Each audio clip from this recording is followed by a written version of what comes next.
Bismillahirrahmanirrahim. Bismillahirrahmanirrahim. Assalamualaikum warahmatullahi wabarakatuh. Alhamdulillahi rabbil alamin.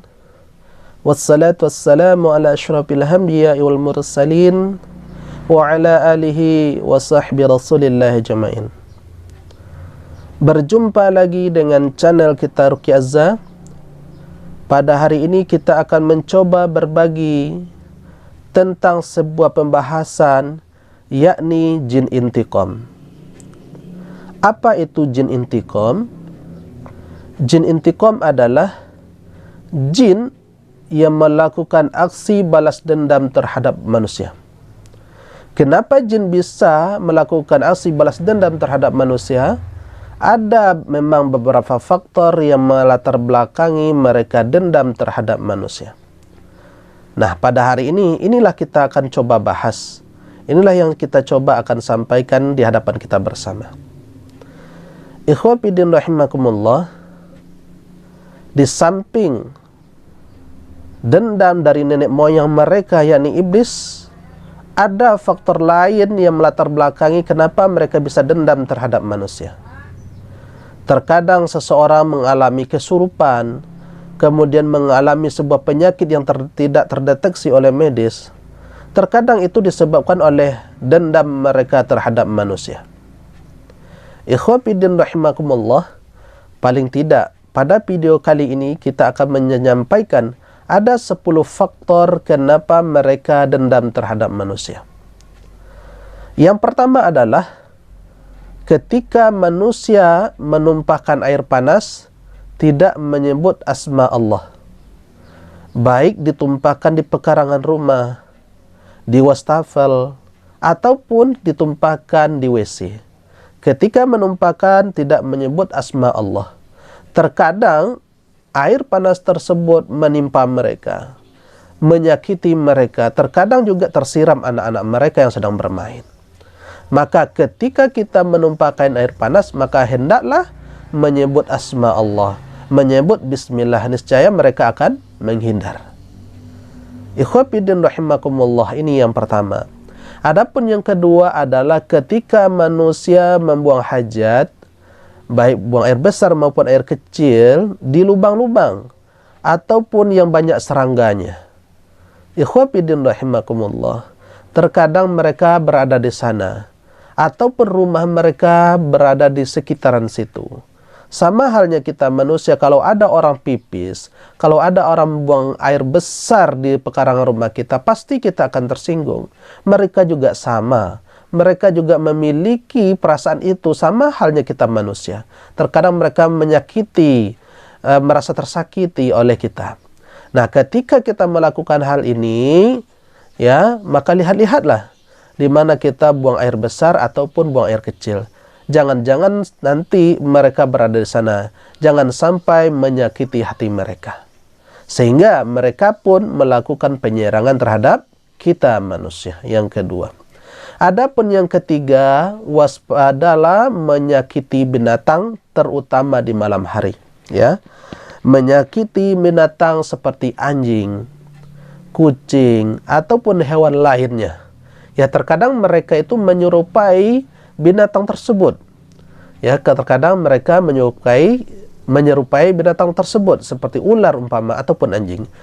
Dan kasus ini pernah kita dapatkan di awal-awal kita dulu pernah meruqyah. Di awal-awal kita dulu pernah meruqyah, yakni seorang sopir truk yang biasanya pipis di depan rodanya, ya, di depan roda di depan maksudnya. Waktu itu ada seekor anjing yang datang menghampiri.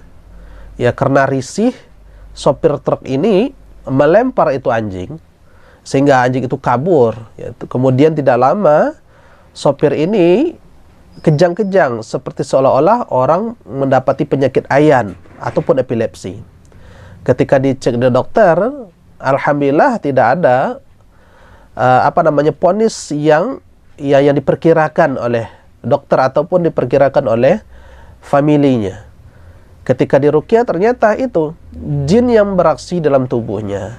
Jinnya itu pun mengatakan bahwa dia merasa tersakiti oleh sopir tersebut ketika ia dilempari oleh sopir itu ketika dia pipis di depan ban di depan dari mobil truknya.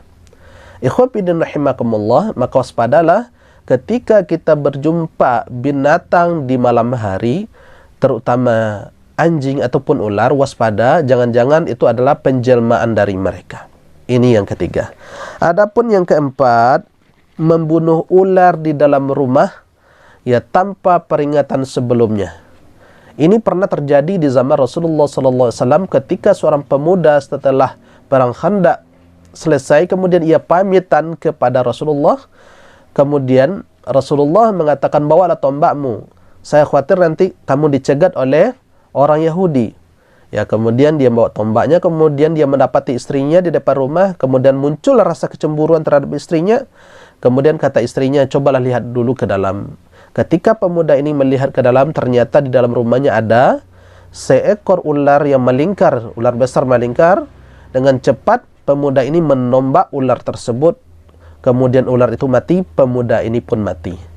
Kemudian hal ini dikabarkan kepada Rasulullah SAW. Apa kata Rasulullah ketika itu?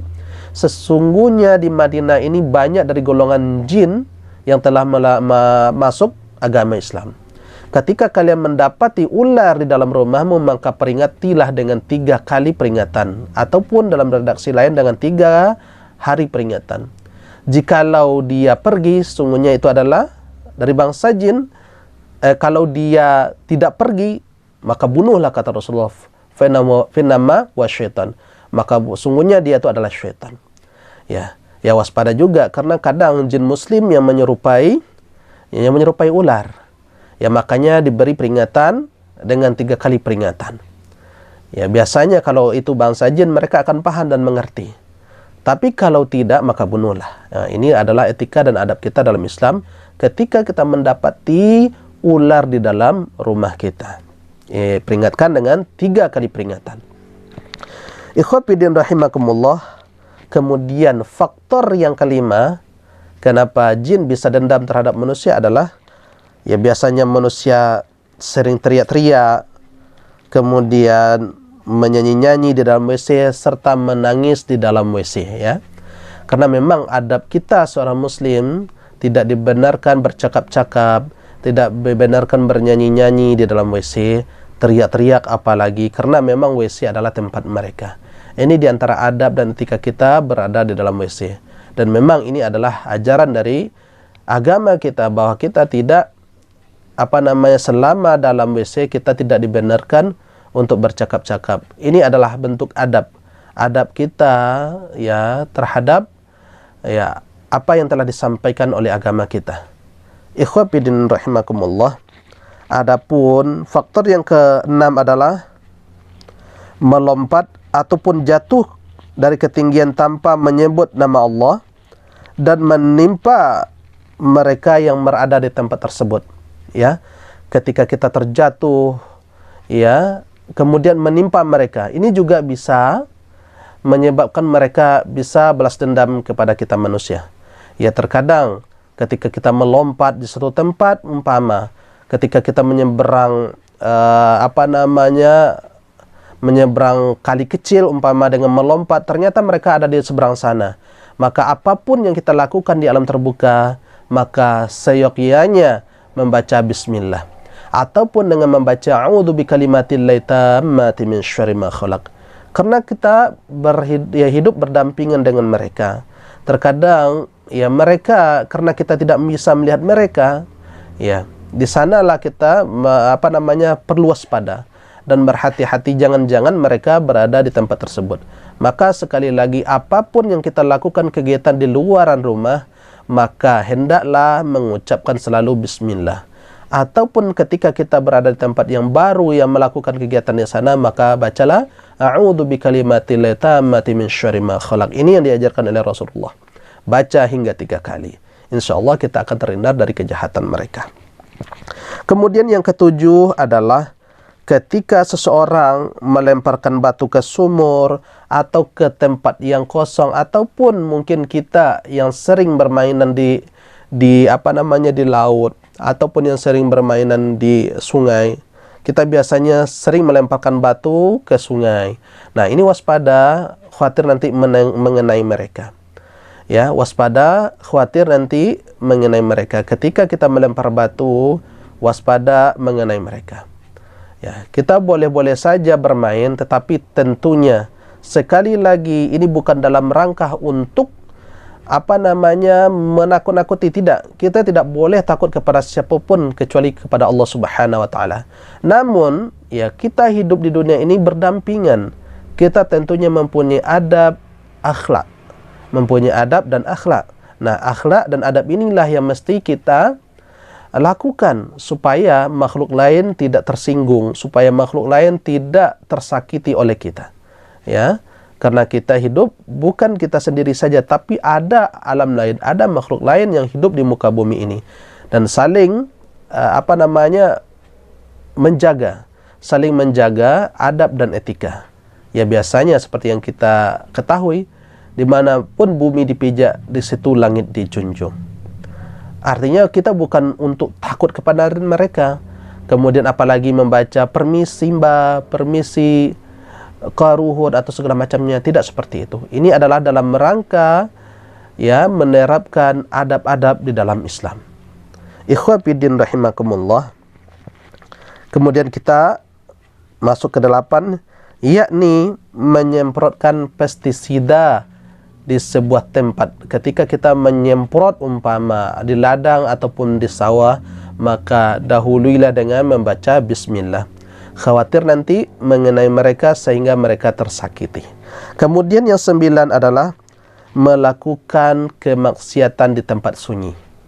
Melakukan kemaksiatan di tempat sunyi. Mungkin kita sering mendengar pendaki-pendaki barangkali, ya, ada di antaranya yang melakukan hal yang tidak baik, maka di sana syaitan itu makhluk bangsa jin itu merasa tersinggung. Ya, karena ada manusia yang berbuat mesum di tempat-tempat tersembunyi. Terkadang mereka berada di sana seolah-olah mereka terganggu oleh penglihatan seperti itu, sehingga mereka menyerang manusia. Terkadang memang ada jin muslim berada di tempat tersebut, sehingga mereka melakukan penyerangan dan menyakiti pelakunya. Karena memang itu tidak sesuai dengan moral dan etika di alam mereka. Memang itu adalah perbuatan yang tidak diridhai oleh Allah.